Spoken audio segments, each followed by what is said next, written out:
Hey guys, and welcome back to this channel. In this video I'll be showing you guys how you can basically add like a display on like a sky on your videos on CapCut PC. So I'm just going to add this video. I'm going to copy and paste it, and I'm going to copy and paste it again. On the third video, go to cutout and select auto cutout, and then you're just going to want to add in like anything that you want, maybe fireworks or whatever. You're going to add it underneath the video like so. And on the second video, go to mask and select horizontal, and you're going to rotate it 180 degrees, and I'm just going to adjust it, and I'm going to bring this up a little bit so that it looks like the projections are like up there. Maybe it's better if it's like a space video, like rather than a fireworks video. Let me see if it's still there.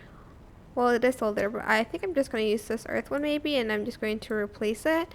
And it looks very cool. Like you can see like the earth, I guess, from there. But yeah, I hope this video was helpful for you guys. Don't forget to like, comment, share. Also subscribe to this channel if you haven't done that already. If you have any more questions, just leave it in the comment section down below. I will try my best to answer them all for you guys. And if you found this video helpful, please click the thanks button above the description box down below. That is it for this video. Thank you so much for watching. Bye.